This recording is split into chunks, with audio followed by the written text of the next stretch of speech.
Trust in the Lord. And don't lean on your own understanding. Percayakanlah hidupmu kepada Tuhan dan jangan bersandar pada pengertianmu sendiri, kata firman Tuhan.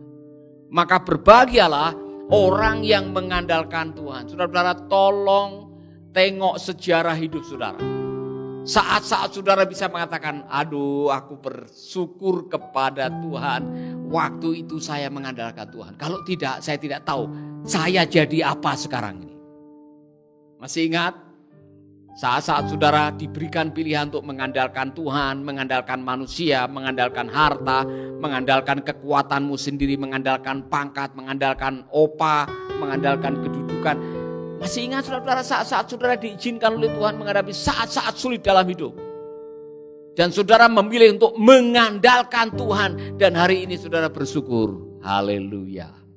Saya bersyukur diizinkan Tuhan pernah melewati masa-masa yang sulit dan terus mengandalkan Tuhan. Saya masih ingat waktu awal-awal pernikahan kami mengalami kekurangan. Dan saya memberitahukan kepada istri saya, saudara-saudara, jangan pernah menulis surat untuk kepada saudara-saudaramu untuk minta uang. Saya bilang, masih ingat enggak Ibu Yeye? Masih. Saya bilang, jangan pernah menulis surat minta bantuan atau minta uang kepada kakak. Karena kakak cukup berada. Saya mengatakan, kita dalam situasi apapun juga harus bersandar kepada Tuhan. Saya bersyukur bisa mengucap syukur ketika hari Minggu malam bisa ngitung persembahan 3.500. Baru selesai ngitung persembahan ada bunyi ciklir, ciklir. Nah, itu soto lewat, saudara-saudara. Bisa makan soto 50 rupiah. Satu mangkok 50 rupiah. Waduh, senangnya bukan main. Saudara-saudara, saya pernah mengalami saat-saat seperti itu. Saya bersyukur kalau setiap hari masih bisa makan 3 kali. Dan disitulah saya belajar mengandalkan Tuhan. Saya masih ingat pindah tempat pelayanan, honor pelayanan cukup untuk beli susu formula. Hidup di sebuah perumnas 1 kamar tanpa AC. Saudara pernah merasakan hidup 1 kamar, bak mandinya adalah drum aspal. Saudara pernah mengalami seperti itu? Pernah saudara tinggal di kos-kosan yang kamarnya pas hanya untuk tempat tidur? Saudara harus menimba air untuk mendapatkan air untuk mandi atau air untuk masak. Saudara-saudara, kami pernah mengalami saat-saat yang tersulit dalam hidup. Saat-saat yang tersulit adalah saat di mana kita belajar mengandalkan Tuhan. Amin. Saya sekarang bisa menengok pengalaman-pengalaman mengandalkan Tuhan itu sebagai pengalaman seperti tambang emas untuk iman kita. Karena dari iman kepada iman, dari pengalaman kepada pengalaman, sehingga waktu kami diizinkan untuk menghadapi kekurangan lagi, kami tidak takut karena saya, keluarga kami sudah dilatih bagaimana mengandalkan Tuhan. Jadi saat diizinkan tinggal di pengungsian, hidup di perantauan, kami tidak takut lagi karena punya pengalaman iman. Maka berbahagialah orang yang memilih mengandalkan Tuhan. Amin. Katakan kepada teman saudara, berbahagialah kamu yang mengandalkan Tuhan.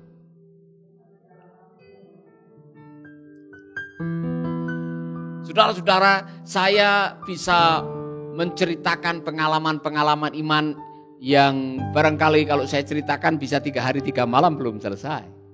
Tetapi saya bisa menengok ke belakang dan saya mengatakan terima kasih Tuhan. Hari itu saya memilih untuk mengandalkan Tuhan. Amin. Pilihan yang pertama. Pilihan yang kedua yang sangat menentukan kebahagiaan saudara-saudara. Belajar untuk memilih, meresponi kenyataan dengan kebenaran firman Tuhan. Bukan dengan perasaan. Saya ulangi lagi.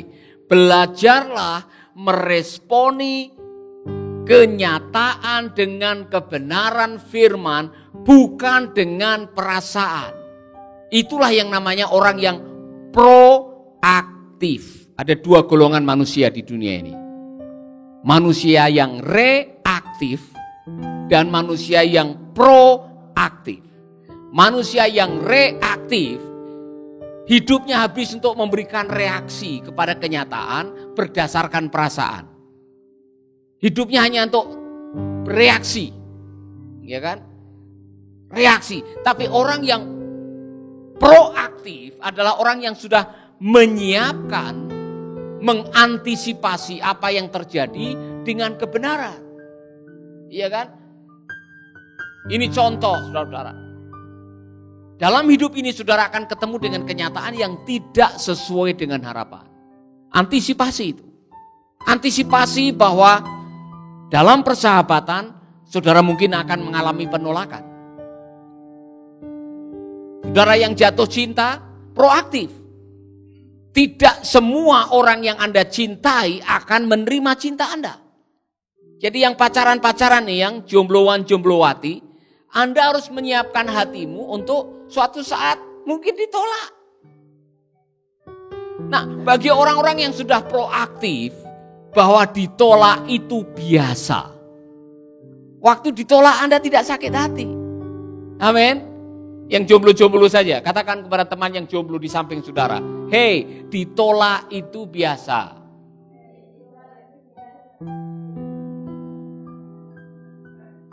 Amin. Dalam dunia pelayanan tidak semua orang yang Anda layani akan menerima saudara. Dalam dunia usaha tidak semua orang yang akan Anda telepon akan menjadi klien saudara. Dalam dunia pelayanan tidak semua orang yang Anda telepon, Anda WA akan menjadi partner saudara. Anda harus proaktif sehingga pada waktu Anda menemukan kenyataan yang tidak sesuai dengan harapan, sudah siap-siap untuk memilih apa? Memilih meresponi dengan kebenaran. Kembali kepada Ayub. Apa yang dialami oleh Ayub? Dia mengalami kenyataan yang tidak sesuai dengan harapan. Padahal dia orang yang saleh, jujur, takut akan Tuhan, menjauhi kejahatan. Saudara-saudara, waktu semua yang dimiliki habis, dia meresponi dengan apa? Apakah dia meresponi dengan perasaan? Kalau Ayub meresponi dengan perasaan, mungkin dia akan mati cepat, saudara-saudara. Kehilangan 7.000 kambing. Baru kehilangan 2 kambing aja sudah bisa gila. Ini 7.000. Kehilangan 3.000 onta. Saudara tahu satu onta harga berapa? Tanya Taman Safari itu ada. Itu onta diekspor, ya kan? Diimpor dari Arab Saudi. Untuk naik pesawat aja mahalnya bukan main. Coba hitung-hitung, cari di Google berapa harga satu onta. Bisa 50, bisa 100 juta. Kali 3.000. Saudara-saudara bisa membayangkan betapa kecewanya Ayub kalau dia menanggapi dengan perasaan dan penglihatan. Tapi Ayub memilih mempercayai kebenaran dan menerjemahkan kebenaran, kenyataan dengan kebenaran. Kehilangan 10 anak. 10 anaknya mati kerobohan rumah. Wow. Berapa nilai satu anak? Kalau kontrak di Malaysia 7 juta satu bulan. Kalau kerja di sana. Jadi saudara-saudara, aset kalau mau dihitung sebagai aset itu luar biasa. Belum lagi kesehatan. Dia kehilangan kesehatan, belum lagi persahabatan. Nah, saya bersyukur kepada Ayub.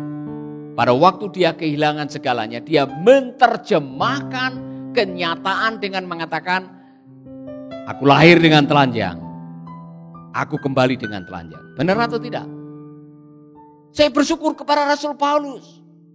Ketika dia diizinkan menghadapi kelimpahan, diizinkan menghadapi kekurangan, diizinkan menghadapi permusuhan, diizinkan menghadapi bahaya dalam perjalanan, Dia mengatakan segala perkara dapat kutanggung di dalam Dia yang memberikan kekuatan kepadaku.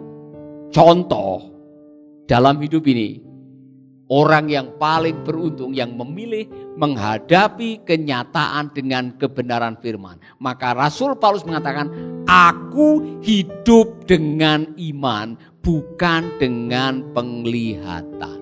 Tolong cek baik-baik hatimu. Saya ulangi lagi ini, sederhana aja. Suara haleluyamu itu tergantung apa yang ada di dompet atau tidak. Ya kan? Gimana Bu Rina? Ya. Tanggal muda, haleluya, Tuhan so baik. Ya kan? Tanggal tua, oh Tuhan. Cium mama yang paling tahu saudara. Maka cek baik-baik kualitas iman saudara. Ketika haleluya saudara, kerajinan membaca firman, kesetiaan datang ibadah, passion gairah untuk melayani tidak tergantung tanggal tua atau tanggal muda, amplop tipis atau tebal, disambut atau tidak disambut, saudara bisa tahu bahwa saya adalah makhluk hidup yang menghadapi kenyataan dengan kebenaran firman. Maka berbahagialah orang yang kesukaannya merenungkan firman. Yakobus bilang, berbahagialah orang yang kesukaannya meneliti hukum yang sempurna. Bukan hanya membaca kemudian melupakannya, tapi sungguh-sungguh melakukannya. Maka orang itu akan dibuat bahagia oleh perbuatannya. Cek baik-baik, dalam minggu-minggu ini, apakah saudara meresponi kenyataan dengan kebenaran firman? Anda disakiti oleh orang. Anda mendengar engkau diomongin oleh orang. Atau orang yang Anda cintai menghilang dengan tiba-tiba. Atau Anda dikhianati. Atau tiba-tiba saham anjlok nilainya. Masih bisa haleluya Tuhan baik. Ya kan?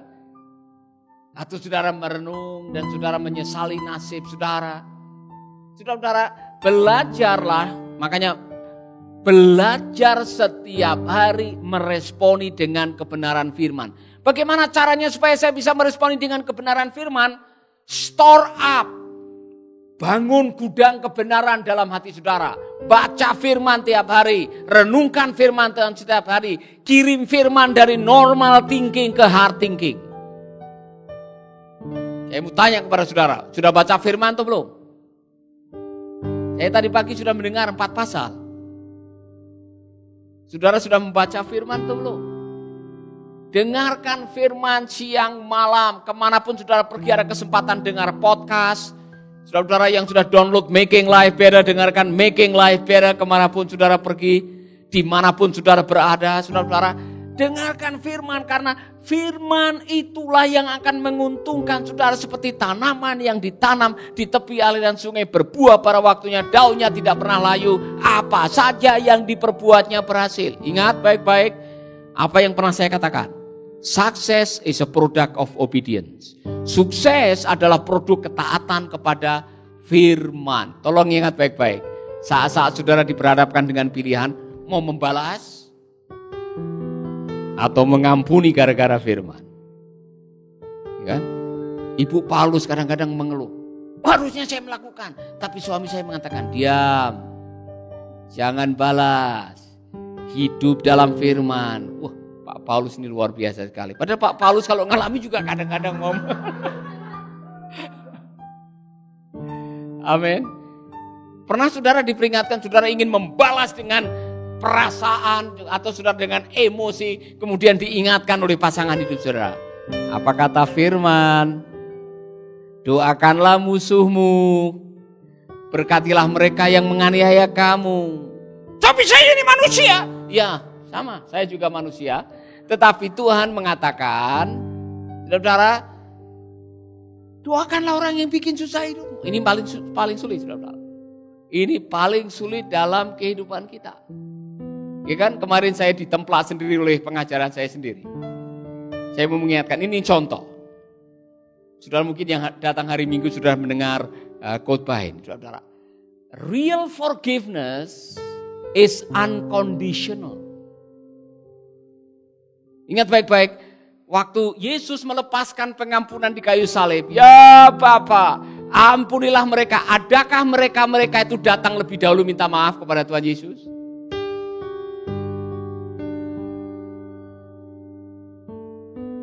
Apakah Simon Petrus datang kepada Tuhan Yesus minta maaf setelah mengkhianati dia? Apakah orang-orang Farisi yang merencanakan penyaliban datang di kaki salib dan minta maaf kepada Yesus?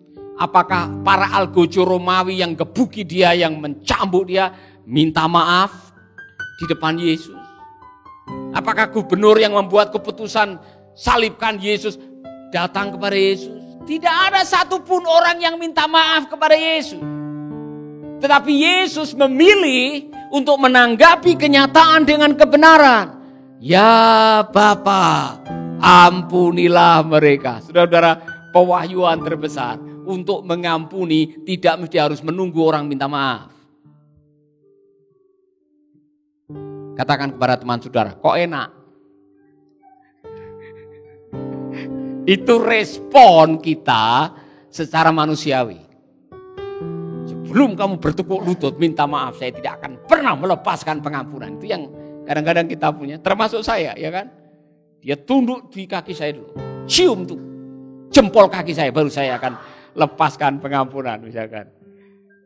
Ya Marcel, ya kan? Sebelum dia tunduk, nyium jempol kaki saya tidak akan mengampuni. Benar tak kira-kira itu? Tidak benar. Real forgiveness is unconditional. Saudara, waktu saya membaca ini, saya bilang, waduh, jadi selama ini saya punya konsep salah. Saya akan mengampuni kalau orang itu sudah bayar utangnya. Sebelum dia bayar utang, saya tidak akan mengampuni. Kapan dia bisa bayar utang? Iya kan? Dia utang saudara 5 juta. Atau namamu dicatut. Tiba-tiba ditelepon oleh pinjaman online. Ibu Rina namanya di sini menjamin orang ini untuk pinjaman. Kemudian Rina dikejar-kejar oleh debt collector misalkan aja. Padahal tidak tahu menau misalkan. Apa yang harus kita lakukan saudara-saudara? Nah, kalau saudara pernah dipinjami uang dan sampai hari ini orang yang minjem uang itu tidak mengembalikan, ada 2 pilihan. Tunggu semua uang dikembalikan baru melepaskan pengampunan, atau saudara mengampuni walaupun belum dikembalikan. Saya mau tanya kepada saudara, pilih yang mana? Menurut saudara pilih yang mana? Ya? Kalau belum lunas, saya tidak akan mengampuni. Persoalan, barangkali orang itu sampai Tuhan Yesus datang tidak bisa melunasi utangnya.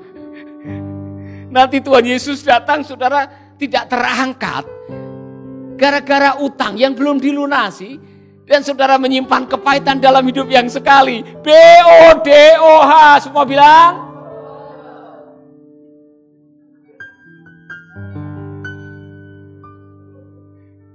Ini yang sering terjadi, termasuk saya. Saya tidak akan mengampuni sampai impas masalahnya.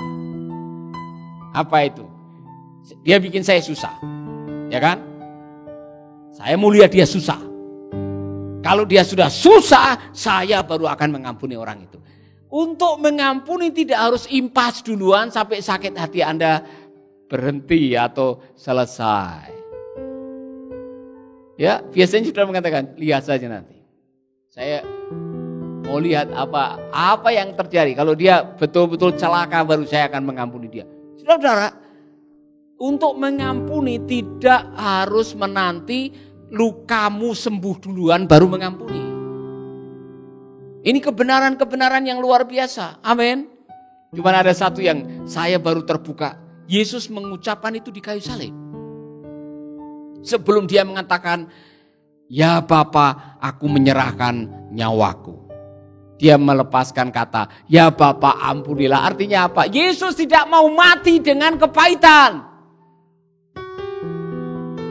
Hidup sekali, mati sekali, tolong jalani dua-duanya dengan sukacita. Amin. Sekarang ini saya mau saudara ucapkan dengan sungguh-sungguh, seolah-olah saudara sedang berkhotbah kepada 1.000 orang di hadapan saudara. Hidup sekali, mati sekali, jalani dua-duanya dengan sukacita. 1, 2, 3.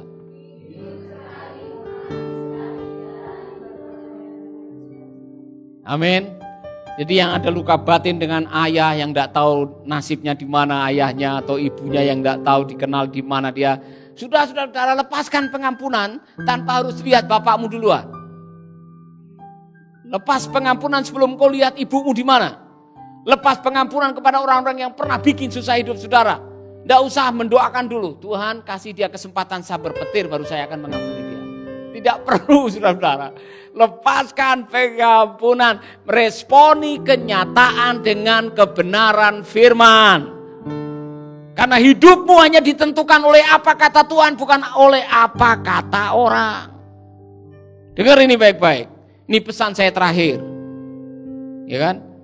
Nanti kalau saya dipanggil Tuhan, ingat kata-kata ini. Ngerti maksud saya? Saya akan mati suatu saat. Mungkin saya mati duluan atau saudara mati duluan, saya tidak tahu. Tapi tolong ingat ini baik-baik. Berbahagialah orang yang mengandalkan firman Tuhan. Wow, pilihan yang ketiga. Pilihlah teman hidup yang satu iman, satu impian. Amin. Jangan asal pilih ketemu di mikrolet. Anda ditembak dalam 3 hari langsung nikah. Saudara-saudara, karena teman hidup Anda menentukan kualitas hidup Anda. Iya kan? Coba lihat wajahmu. Kalau hari ini kok foto wajahmu lebih muda dari umurmu, maka pernikahanmu membahagiakan tuh. Saya bisa tahu langsung. Maka tolong cek baik-baik raut wajahmu sebelum nikah dan setelah nikah. Saudara lihat Ibu Yeye wajahnya awet muda karena suaminya. Saudara lihat Pak Paulus wajahnya awet muda karena istrinya. Iya kan? Tidak bisa disangkali itu saudara. Kualitas hidupmu tergantung dari kualitas teman hidupmu. Salah pilih teman, bisa-bisa Anda gagal mendarat. Ngerti maksudnya? Tidak sampai di tempat tujuan. Berapa banyak orang yang salah pilih. Saya bersyukur sekali, saudara-saudara, Saka memilih Riana. Saya bersyukur sekali ada orang-orang yang meskipun harus menanti agak lama, dia menunggu orang yang tepat dan untuk itu dia melibatkan iman, melibatkan kebenaran, melibatkan doa untuk memilih teman hidup. Jangan gegabah karena pernikahan dalam kekristenan itu seperti beli tiket 1 kali jalan. Tahu artinya beli tiket 1 kali jalan? Tidak boleh kembali lagi, coba lagi, ganti pesawat, tidak bisa. Makanya yang jomblo-jomblo ini, kalau nikah jangan terpaksa. Ya kan? Pak, ya habis mau apa lagi? Perut saya sudah melendung nih. Jangan menikah karena terpaksa, terlanjur sudah melendung perutnya. Anda tidak akan bahagia. Menikah oleh karena saudara tahu ini dari Tuhan dan untuk kemuliaan nama Tuhan. Amin. Jangan juga menikah karena hanya lihat duit. Ya kan, enggak apa-apa saya jadi istri ke-16, yang penting ada duitnya. Menikah itu bukan coba-coba. Nikah itu bukan seperti beli sandal jepit atau sepatu baru. Dicoba pas, dipakai tidak pas, diganti lagi. Bukan itu saudara. Dalam pernikahan Kristen, pernikahan adalah sesuatu yang sakral. Sesuatu yang suci. Dan Allah punya agenda lewat pernikahan saudara. Maka jangan memasuki pernikahan dengan asal-asalan. Pilihlah teman hidup saudara yang betul-betul bisa menyertai kehidupan saudara. Karena apa? Kualitas hidupmu ditentukan oleh kualitas teman hidupmu. Amin. Sabar. Jangan karena memiliki filosofi pilih-pilih tebu boleng. Saudara pasti tidak tahu maksudnya. Dulu waktu SMA saudara pilih-pilih. Ya kan? Oh, ada yang melamar ini, oh enggak mau, saya pilih yang ini. Ada yang ini melamar, oh enggak mau, saya pilih yang itu. Waktu kuliah saudara masih pilih-pilih. Ya kan? Waktu sudah tamat kuliah, kerja masih belum ada, saudara, siapa saja Anda pilih.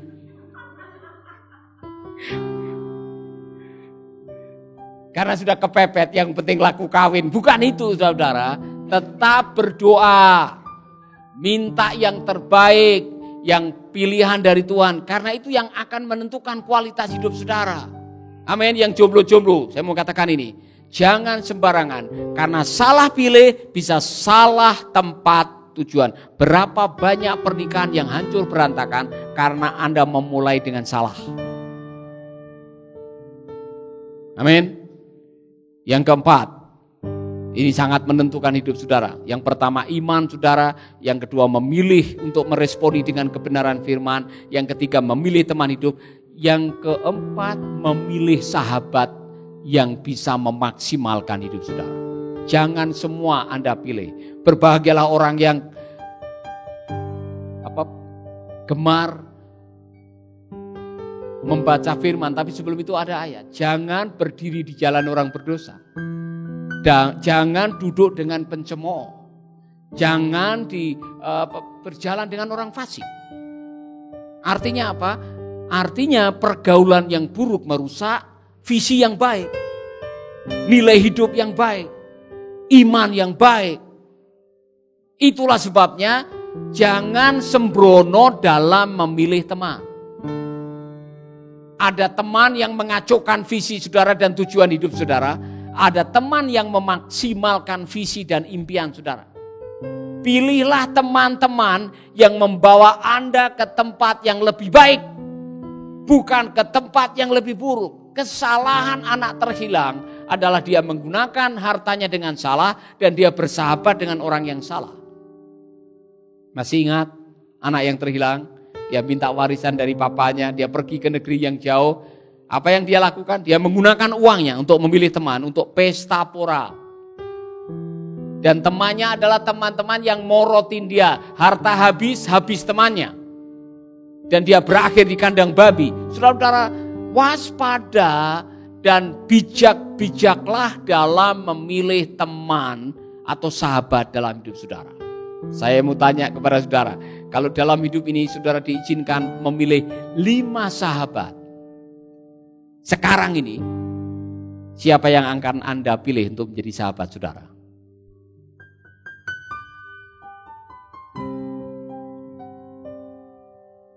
Ya, siapa? Selain suami lo ya, selain pasangan hidup saudara. Kalau saudara diizinkan untuk memilih 5 orang, menjadi tetangga dekat saudara, menjadi sahabat saudara, siapa? Ya, Bu Yeye, ya Pak Paulus, kenapa?